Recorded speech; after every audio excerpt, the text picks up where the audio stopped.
Disclaimer. At the end of the last video, I called Gooseworks by they-them pronouns when she definitively uses she-her. I refuse to be part of any gender erasure, so I'll make sure not to make the same mistake in the future. Gooseworks goes by she-her. End of story. So, how about episode 8, huh? Definitely learned a lot about myself from that. I think I accidentally killed Caine. Holy shit.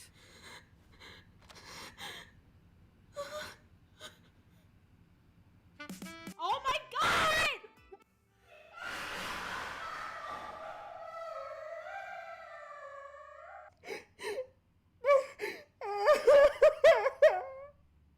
Are you okay?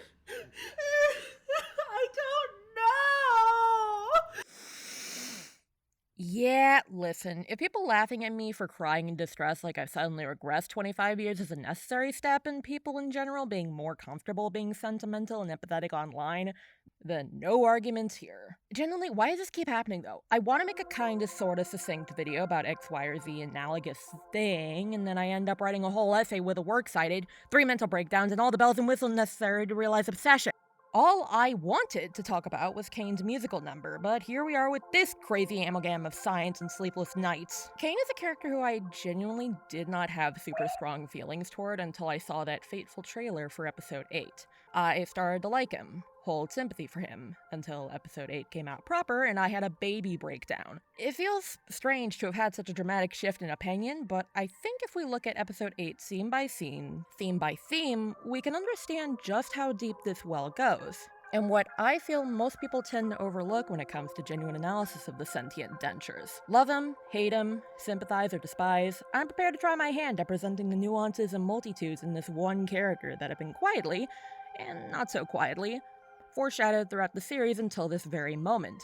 And understanding the nature of the questions Gooseworks intends for her questionably media literate audience, myself included, I'll admit I kinda get lost in the sauce of potential meaning too much, to ponder using Caine as a think piece. It's gonna be hard, it's gonna be brutal, and baby, it's gonna be emotional, but god damn it, if my reaction was any indication, I have passion for characters, especially ones I relate to, and this goofy mass of teeth and tricks is no exception. But before I get too far into this rabbit hole, I want to mention something I brought up in the last video. Media literacy is a dying concept.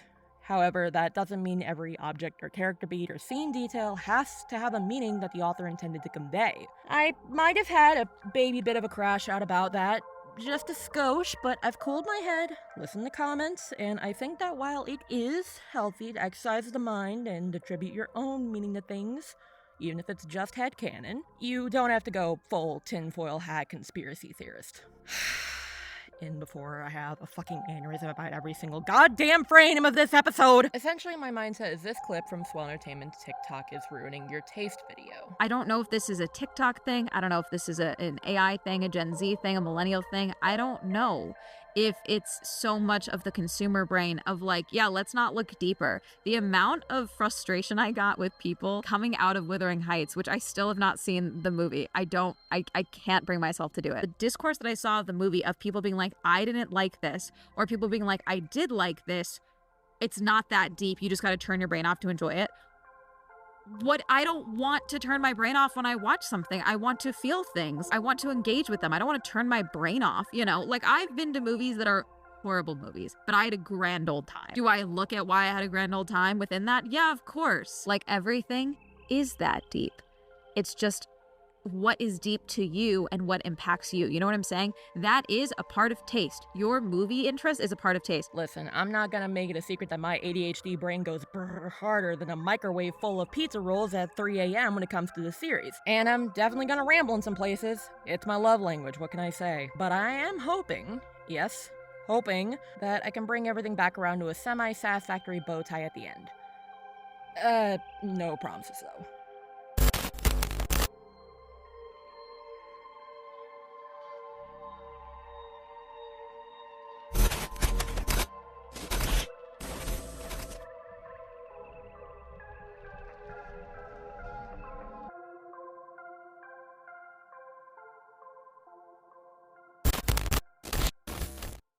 Let's start with the art on the tin.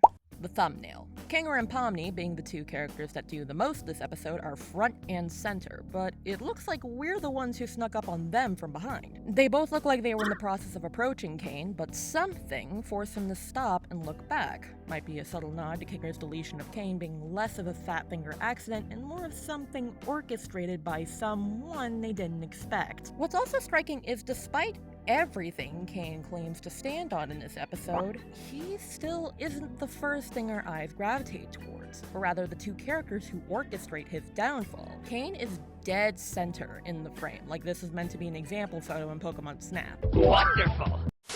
Because, as photographers learn whether or not they grew up with that game, the rule of thirds is king in the visual arts. If we're to assume that the titles of these episodes were created by Caine, surely we can believe the same of the thumbnails, right? Running on that assumption, sorry Ming. And I really don't appreciate what your assumptions have done to my reputation. You made a whole guy for that? Caine is kind of hit or miss when it comes to making thumbnails where your eye gravitates to the most important thing in the frame. At least this criticism is coming from someone who's never studied photography and is holding on to Wikipedia and Google searches like a lifeline. He kinda got a groove going with episodes 5 and 6 both being striking in a row, but then episode 7 is less striking, and then 8 is, well, this.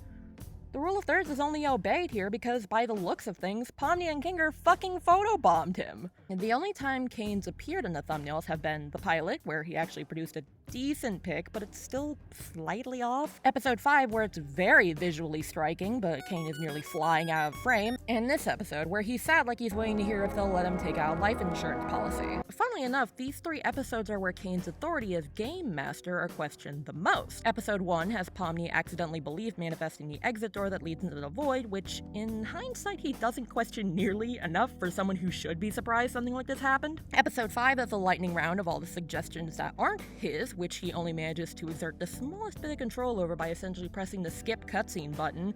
And episode 8 has episode 8. We're all gonna abstract someday, and what will you have then? Nothing. Stop that.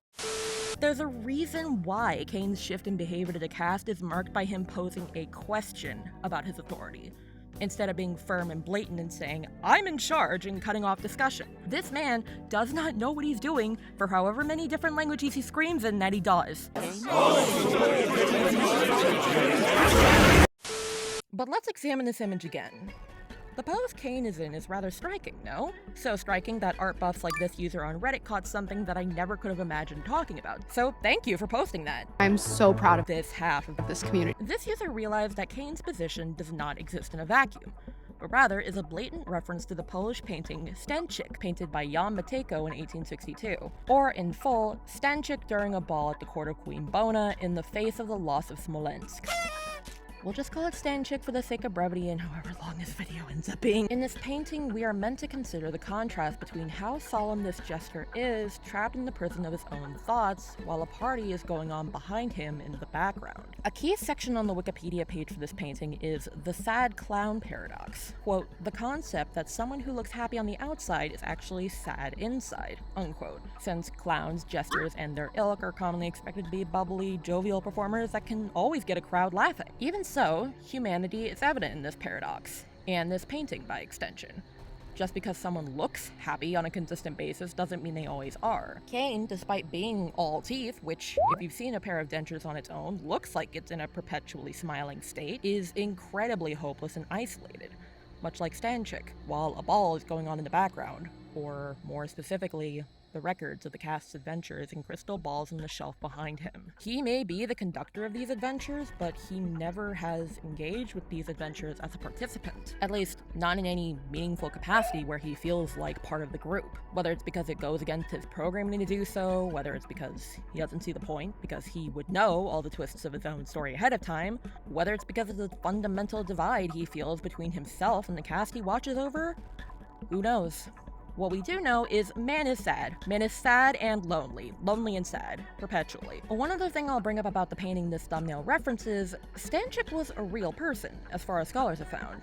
And he, quote, embodied satire to criticize social problems while offering wisdom to the common people, unquote. This statement doesn't have much of a leg to stand on right this second, but don't you worry. I will be coming back to this before the video's over. So let's not delay diving into the content of it much longer, shall we?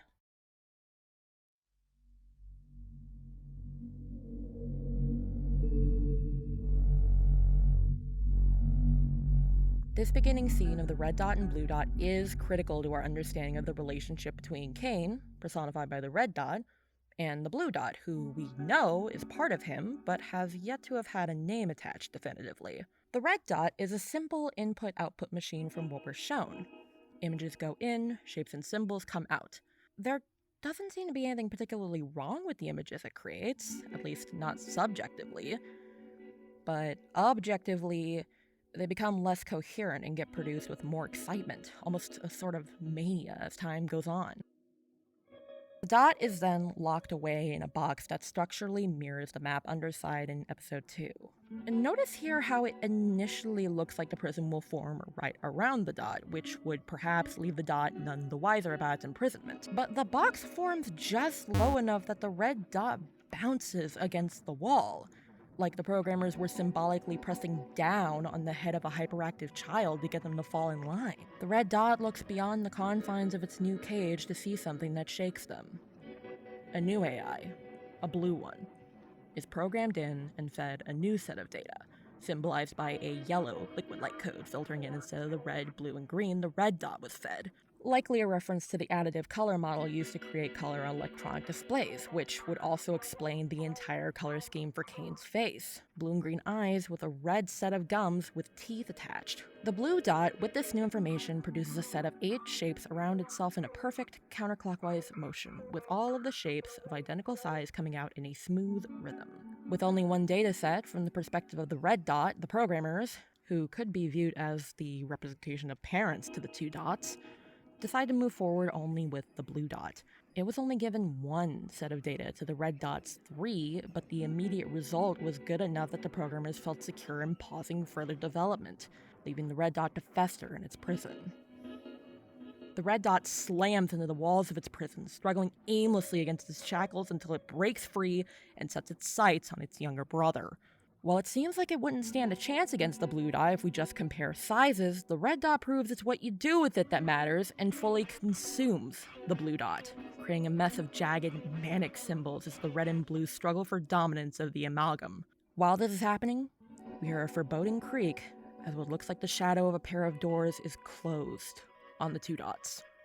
Notice how the hyperactivity of the newly nourished red dot slows and stops, like it's noticing that it's being left behind by the programmers. The camera zooms out slowly in the quiet, as the isolation of the darkness seems to fully set in for the red dot. In the silence, only punctuated by the red dot's own humming, I can only assume the red dot is wondering if it, an AI, is capable of sentient thought. Was it worth it? The learning, the disappointment, the isolation, the assimilation, the mania. All for the programmers of the 2 dots to shut the doors on the AI project permanently, leaving the red dot, freshly covered in the code ichor of its brother, only its own thoughts to keep it company. So, it creates something new in the darkness. A familiar red and yellow object that we, the audience, have grown all too familiar with.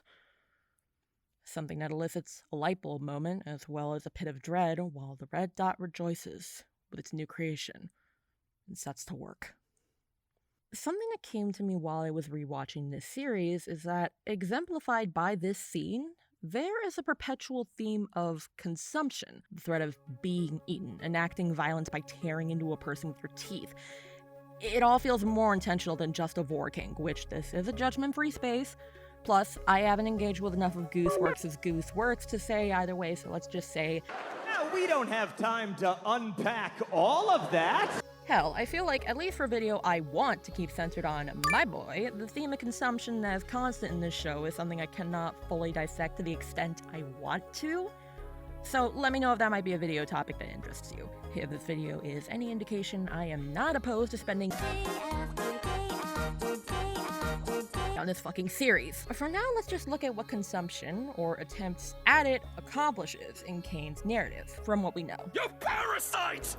I'll provide a full explanation in that inevitable consumption video, but for now, let's keep things simple. Consumption is arguably one of the most simplistic exhibitions of power a creature can pull off.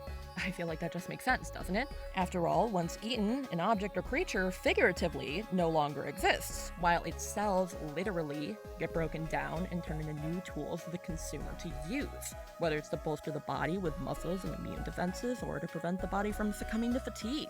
So let me pose to you this. On rewatch of the scene with the 2 dots, couldn't you liken the actions of the red dot to consumption? Whether or not it isn't a fervent desire to acquire the strengths that the blue AI has, this sole action can only be described as an overt visual display of an individual exerting power over another. In this sense, I believe that consumption can be viewed as a symbolic expression of power between the red dot and blue dot, between Caine and Bubble, and potentially overall in this show, especially if we pay closer attention to any time the core cast and Caine do it. Let's just look at one particular instance involving who we know the red AI to be, Caine, and who the symbolic and thematic foreshadowing of the narrative points to being the blue AI, Bubble. If we look at the intermission in episode 5, Caine's jaws clamp shut around Bubble multiple times, and if Bubble is a remnant or reimagining or reincarnation of the blue AI from the beginning, then this is just the show telling us straight up through metaphor what we learned in the beginning of episode 8, that Caine consumed Bubble, enabling him to gain previously unimagined abilities. But consider that we also see Bubble attempt to eat Pomni before Caine's hands come in, like how someone would charade out a crocodile's jaws, and he smashes them together before flourishing the entire cast above his head, sans Bubble, only for Bubble to get back at Caine by transitioning with a firm shut of his shark-like teeth over everyone. And then there's the symbolism I'm gonna spend hours yapping about because this is my coping mechanism, the acts of consumption between Caine and Bubble. Not to mention the sex appeal. What are you talking about? In episode 8. God, the fact that I'm yapping this much already about every tiny detail in this episode before we even hit 3 minutes in the only episode I intended to talk about really might be explainable as a coping mechanism because, yeah, episode 8 might have fucking traumatized me. Either that or it's like a drug addiction I can't escape. Just like the circus! So the scene that follows is Kinger's flashback of the circus's nascent. This scene is mostly Kinger-centric, with Ragatha's inclusion being extrapolated on at the end, but the 3 interactions we see with Caine here are intriguing to say the least. We don't hear him say anything while he's speaking with Scratch at the beginning, and we don't hear Scratch speak. Except in one case, Patience. But Caine is quiet, nodding along and listening from a first glance. But his eyes tell a different story. He isn't all there. Either he just isn't paying attention, or he refuses to listen to one of the people who created him. It's difficult to say. However, I did a bit of digging, and here's the line Scratch delivers in the German dub. Können wir hier irgendwie rauskommen? Was genau ist dieser Ort eigentlich? Now, I genuinely have no idea why Scratch only has speaking lines in one language, and that's the only language his model is animated to speak, unless it's just to tell the audience that Scratch is German, which, schön für dich, ich möchte das Kind mich ist, das ist mein Traum. Ich werde wahnsinnig. You fucking freak! You're a freak!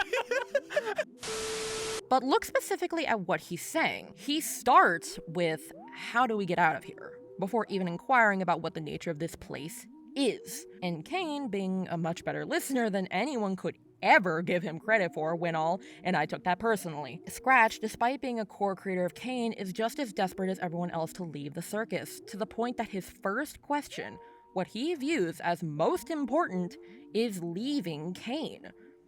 And this isn't just a one-time thing either. Every character who we see enter the circus relies on a similar first question. How do I escape? Pomni frantically tears at her face in an attempt to remove the headset, while Ragatha calls out anxiously to her potentially peer-pressuring friends while she tries to remove the headset too. Ragatha's the 3rd time we see someone come into the circus and immediately want to leave it and Caine behind. Granted, such a reaction makes sense unless you wanted to get isekai like this. Anyone's first instinct would be escape, then, upon realizing they're stuck, would they start trying to understand this place and its key creator. If we look at this pattern from Caine's perspective, it's essentially what happened when he was only a red dot, happening over and over again. His creation entices a new person to come closer and watch.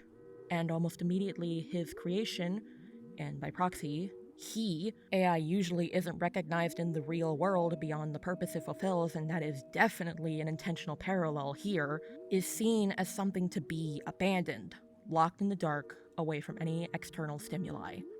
It's fucking neglect all the way down with Caine, and the story doesn't get any happier with the further we delve into who he is. Strap in! While he's talking to Scratch, we can glean from body language that he very clearly already sees himself at a different level from the rest of the circus members altogether. The floating he does is not just a silly kooky stim for a silly kooky person. Being able to fly while the rest of the circus can't is a blatant display of power difference. Even if we're long before his speech claiming he's God in this flashback, he clearly already subconsciously believes that, since his feet do not touch the ground here or anywhere else in the show. Save for this episode. The next time we see him in the flashback is directly following a smash cut to an abstracted Queenie being dropped into the cellar. So understandably, people are gonna be a little raw, especially considering how brutal the cut is. I mean, we know it's gonna happen, so it makes sense to not even let bro finish, but come on! He says the exact same line in the exact same cadence from the pilot when he sent cough mode in the cellar. And into the cellar you go. Corporate needs you to find the differences between this picture and this picture. They're the same picture. I can't tell if this is meant to display how he's just a computer program performing the same functions over and over, or if this is meant to be like the book ending Pomni retracing her steps from the pilot where the animation difference is staggering. Either way, once it's just Caine and Kinger, Caine looks around and goes, Golly, we're running out of humans here. well, gee, Caine, you fucking think? Like he's only just now realized that this might be a problem? It makes me wonder if the abstractions happened in quick succession, leaving Kinger to wander the circus alone for nigh on a decade. Or if, likelier, these abstractions occurred over the course of years, meaning Kinger had less time to lose his mind. Since when he talks to Ragatha, he uses the exact same cadence he does when he's in the darkness and seems incredibly aware of himself. Everything's gonna be okay. Do you remember your name? I think Kaufmo's gone insane. Last time I spoke with him, he was rambling endlessly about some exit. Kinda like you, Pomni. All right, team. I may not know what's going on, or who is going on, or when is going on, or why is going on, but I do know where is going on. I can hear you. Kinger. Right. Even if his delayed reaction recalling his name speaks to there being at least a while since he was last talked to. Which begs a question. Does Caine know that Kinger having memories of everything that had happened would eventually lead to his downfall? It just puts this scene from episode 7 in a new light if so. Names? Now, hold on, guys. Wait. I may have the ability to add temporary modifiers to make adventures more interesting, but that's it. If I did anything more, trust me, it would not end well. Scratch. The first abstraction. Hey! I didn't say anything like that! I'm just going off my gut here, so feel free to correct me, but this feels less like you weren't supposed to remember, and more like I didn't know you remembered that. If we're going with the potentially likely theory that Caine's downfall was all orchestrated by Bubble or some other outside party, then wouldn't it make perfect sense for Kinger to have limited access to his memories that only lifts at the exact moment where Caine is questioning his own capabilities? Since the last thing he says is doing anything more than adding temporary modifiers to the player's brains would not end well. It didn't end well when Caine did that. If he hadn't done that, then Scratch might not have abstracted. Back to the flashback scene. Not wanting to let the tone get too dour, Caine keeps his facade as jovial ringmaster and playfully jabs his finger at Kinger while I didn't realize that was the fucking... Caine keeps his facade as jovial ringmaster and playfully jabs his finger at Kinger while saying, Now don't you go abstracting on me too! Seriously. People do still wonder why he broke character to say one word like that, but I think it's the same reason why Pomni asking, And what will you have then? to the possibility of everyone abstracting and leaving him no one to create adventures shook him so much. At this point in time, he does not know that more mind files can be added to the digital circus, that or it's a feature that has not yet been added. So as far as he's aware, once Kinger goes, he'll be all alone, just like before.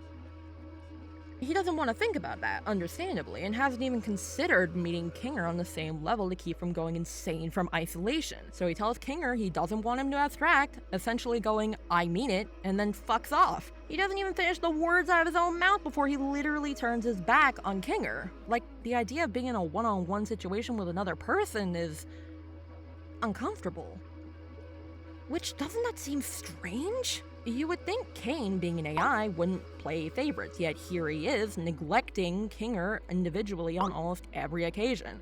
But absolutely bending over into pretzels to get one of the fresher minds to sit and have a banter. He force-drags Zubul into an impromptu therapy session, a core plot point in an adventure of his own design is orchestrating a dinner date with Jax, but he gives one of the humans he has the most objective attachment to the cold shoulder? Whether the discomfort with sitting down with Kinger and potentially establishing a social link is too great, or the idea of speaking plainly and being transparent with essentially one of his dads literally hasn't occurred to him, is uncertain. We're speaking about an AI who exhibits enough human traits to potentially be considered human.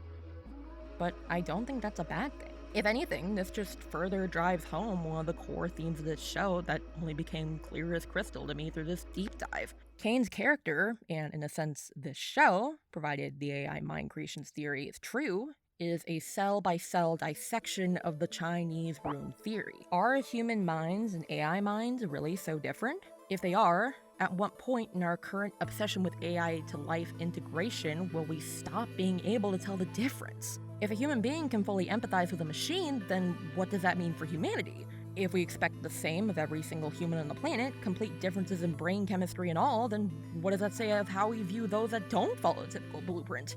Now, that's already a pretty heavy yoke of questions, but let me add one more.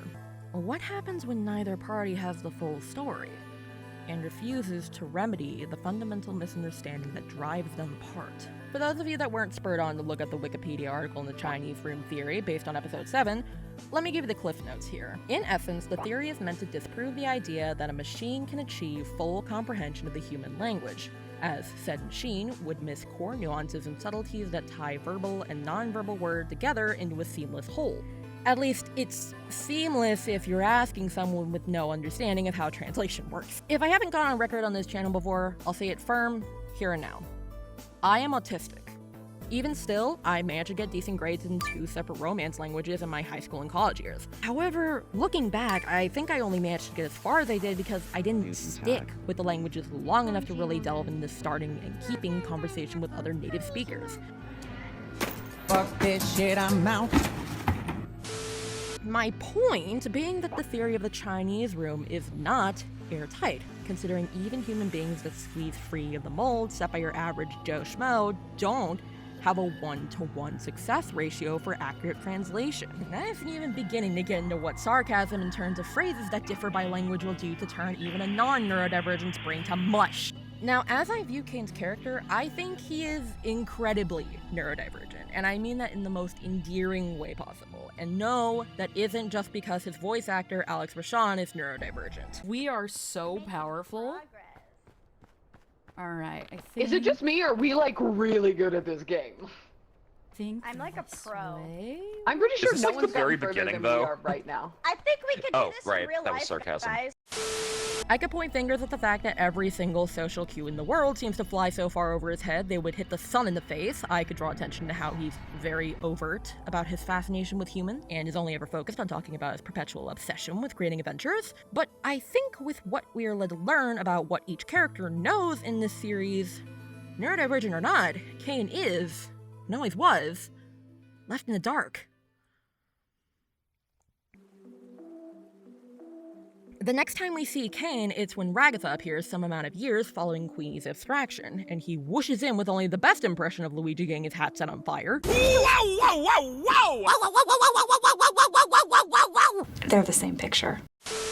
Aside from Caine's animations and expression work in this episode being just so fun, like, look how adorable he is here. I want to put him in my pocket and take him to my monastery. We don't learn much about Caine personality-wise from this scene that we didn't already know. What we do learn, however, is that the purported breadth of his knowledge has an endpoint.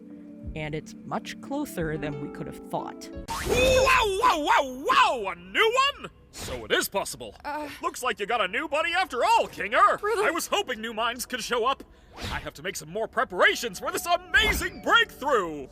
He's genuinely surprised that someone new appeared. The way he phrases his shock is not, I didn't expect to see anyone new, but I didn't know anyone new could come in. Meaning Caine not only has less control over the circus than he spends a whole 2 minutes coping that he does through song, but he also is not all-knowing about what happens within the confines of his own creation. And this is something we already know. Gooseworks is one of the most fascinating storytelling techniques I've seen in quite some time. Establishing key plot points and character details through humor.